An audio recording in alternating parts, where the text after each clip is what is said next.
Planning করি, একটু চোখ গোলাই, তাহলে সুন্নাহ আমাদেরকে বলে বেশি বেশি নফল ইবাদত করো আর আল্লাহর নৈকট্য হাসিল করো।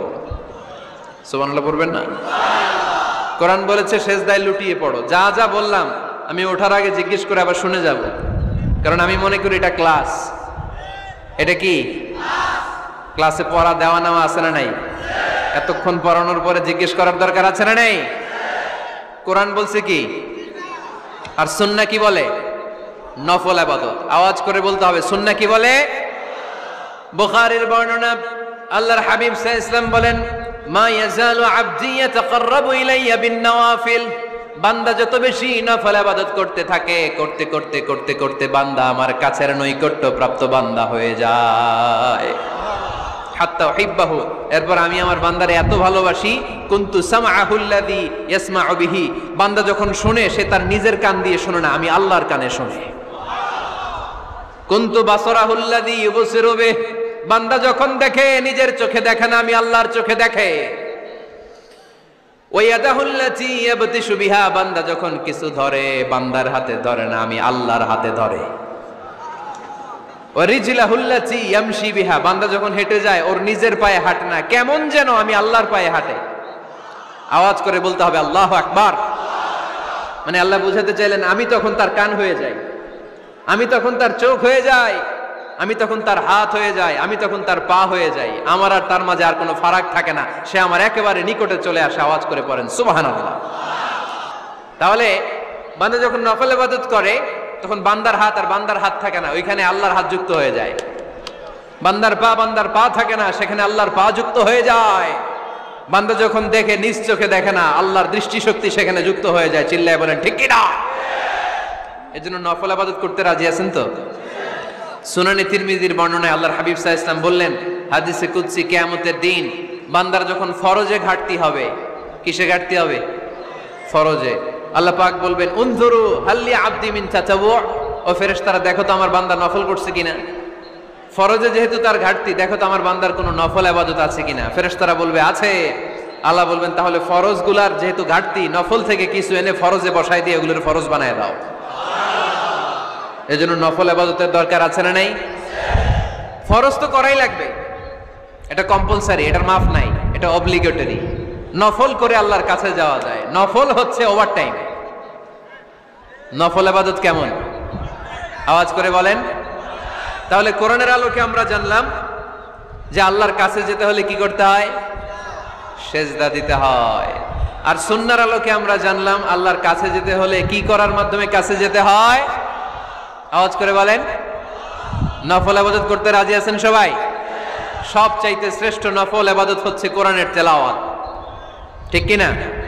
আল্লাহর হাবিব সাল্লাল্লাহু আলাইহি ওয়াসাল্লাম বললেন, নফল ইবাদতের মাধ্যমে আল্লাহর কাছে যেতে চাও, নৈকট্যপ্রাপ্ত বান্দা হতে চাও, আফদলুল ইবাদাতি তিলাওয়াতুল কোরআন। সবচাইতে যত নফল ইবাদতের লিস্ট হতে পারে, এই লিস্টে র্যাঙ্কিং এ 1 নাম্বার থাকবে কোরআনের তেলাওয়াত। এই কোরআন তেলাওয়াত করতে রাজি আছেন তো? তাহলে কোরআন তেলাওয়াত করব। 2 নাম্বার তাহাজ্জুদের সালাত পড়ব। কিসের নামাজ? হুজুর ফজরই পড়তে পারি না। ফজরই যে ফজর পড়ে তার জন্যই না তাহাজ্জুদ, ঠিক কি না? ফজরই তো পড়তে পারি না, তাহাজ্জুদ করব কখন? তাহাজ্জুদ পড়লে আপনার মর্যাদা বাড়ায় দিবে কে? রব্বুল আলামিন বলেন, ওয়া মিনাল লাইলি ফাতাহাজ্জাদ বিহি নাফিলাতাল লাকা আসা আন ইয়াবআসাকা রাব্বুকা মাকামাম মাহমুদা। তাহাজ্জুদের নামাজ যারা পড়বে তাদের মর্যাদা বাড়িয়ে দেয় কে? আল্লাহ। কারণ ওই মুহূর্তে আল্লাহ প্রথম আকাশে নেমে আসেন আর ডাকে, আলা মিন মুস্তাগফিরিন আগফিরালা, কার ক্ষমা দরকার ক্ষমা চা, ক্ষমা করে দেব।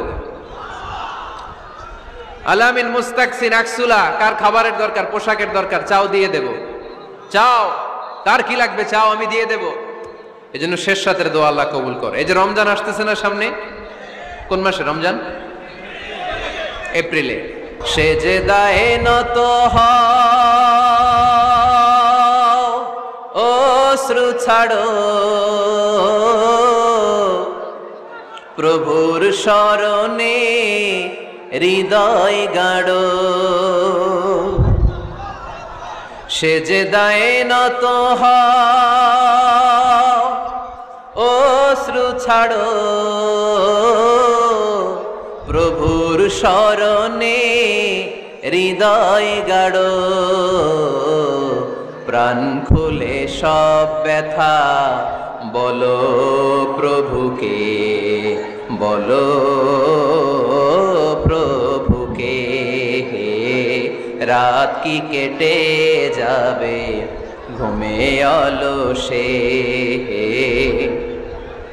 রাত কি কেটে যাবে ঘুমে অলসে।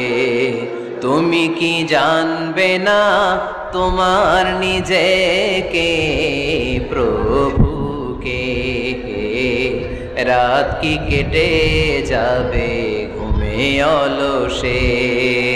ঠিক কিনা? ঘুমে অলসে আমাদের রাত কেটে যায়, সেজদা দেওয়ার সময় নাই। কখন প্রভুর দরবারে হাজিরা দেব, কখন সেজদা দেব?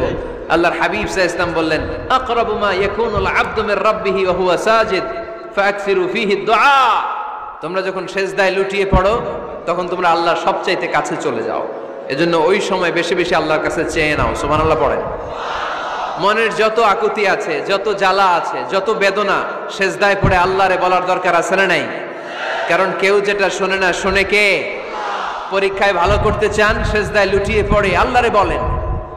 নেককার স্ত্রী চান, সেজদায় পড়ে আল্লাহরে বলেন। নেককার সন্তান চান, সেজদায় লুটিয়ে পড়ে আল্লাহরে বলেন। বিসিএস পরীক্ষায় টিকতে চান, সেজদায় লুটিয়ে পড়ে আল্লাহকে বলেন। পাসপোর্ট দিয়ে রেখেছেন, ভিসা হয় না, সেজদায় লুটিয়ে পড়ে আল্লাহরে বলেন। মনের যত জ্বালা, যত যন্ত্রণা, যত আকুতি, যত হাহাকার, সেজদায় লুটিয়ে পড়ে আল্লাহরে বলেন। কারণ আল্লাহর দরবার এমন দরবার, এই দরবার থেকে কেউ কোনোদিন খালি হাতে ফিরে না। চিল্লায় বলেন ঠিক কিনা? কেউ ফিরে না খালি হাতে আল্লাহরে তোর দরবারেতে, তাই না? পড়েন সবাই, কেউ ফিরে না। আকরাবু মা ইয়াকুনুল আবদু মির রাব্বিহি ওয়া হুয়া সাজিদ। বান্দা যখন সেজদায় লুটিয়ে পড়ে, বান্দা আল্লাহর সবচাইতে কাছে চলে যায়। এই কথাটা মনে থাকবে আপনাদের সবার। আমরা কখন আল্লাহর সবচেয়ে কাছে যাই? আওয়াজ করে বলেন। যখন আমরা সেজদায় পড়ে থাকি। আপাত দৃষ্টিতে মনে হয় সেজদাটা যখন দেই জায়নামাজের উপরে আমার কপালটা পড়ে, সেজদাটা যখন দেই মসজিদের টাইলসের উপরে আমার সেজদাটা পড়ে, সেজদাটা যখন দেই মনে হয় যে মসজিদের কাপড়ের উপর আমার কপালটা পড়ে। কিন্তু বিশ্বনবী বলেন না, তোমার কপালটা আল্লাহর কুদরতি পায়ের উপরে পড়ে। আকরাবু মা ইয়াকুনুল আবদু মির রাব্বিহি ওয়া হুয়া সাজিদ। বান্দা যখন সেজদায় লুটিয়ে পড়ে, বান্দা আল্লাহর সবচাইতে কাছে চলে যায়। তাহলে কোরআন আমাদেরকে জানালো, যদি আল্লাহর প্রিয় হতে চাও সেজদায় লুটিয়ে পড়ো। আল্লাহর প্রিয় হতে চাইলে কি করব? আওয়াজ করে বলেন কি করতে হবে? আল্লাহর হাবিব সাল্লাল্লাহু আলাইহি ওয়াসাল্লাম লম্বা সময় ধরে রাতে সেজদায় পড়ে থাকতেন।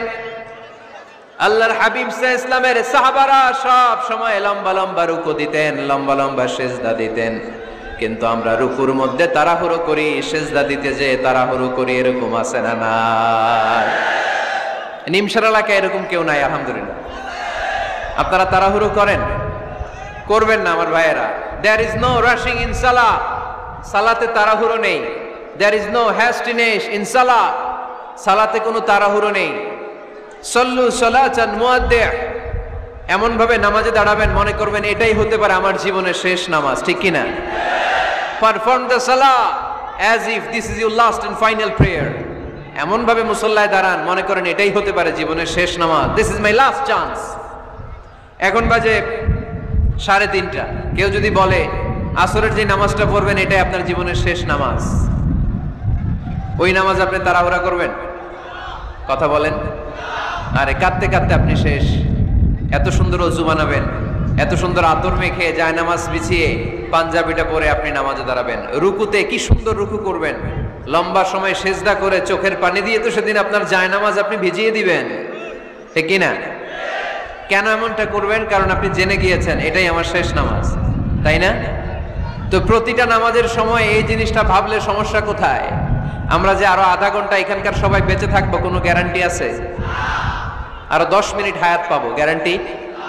5 মিনিট, 2 মিনিট, শ্বাস যেটা নিলাম, ব্রেথ ইন করলাম, এটার ব্রেথ আউট করতে পারবো, কোনো গ্যারান্টি আছে?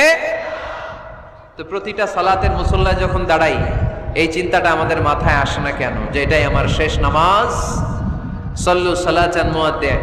আমার প্রিয় কুমিল্লাবাসী ভাইয়েরা, যখনই নামাজে আমরা দাঁড়াবো আমরা ভাববো হতে পারে এটাই আমার জীবনের শেষ নামাজ, এটাই জীবনের, ভাবা যাবে? আর লম্বা চূড়া রুকু করবেন, লম্বা সেজদা করবেন, রুকুতে পিঠটা সোজা রাখবেন। আল্লাহর হাবিব সাল্লাল্লাহু আলাইহি ওয়াসাল্লাম যখন রুকু করতেন পিঠটা থাকতো স্ট্রেট ফরওয়ার্ড, বাঁকাও না উঁচুও না। ওয়াকানা বাইনা যালিক, সাহাবারা বলতেন আল্লাহর হাবিব সাল্লাল্লাহু আলাইহি ওয়াসাল্লামের রুকুর পিঠের উপরে পানি ভর্তি কোনো গ্লাস রেখে দিলে গ্লাসটাও কাঁপবে না।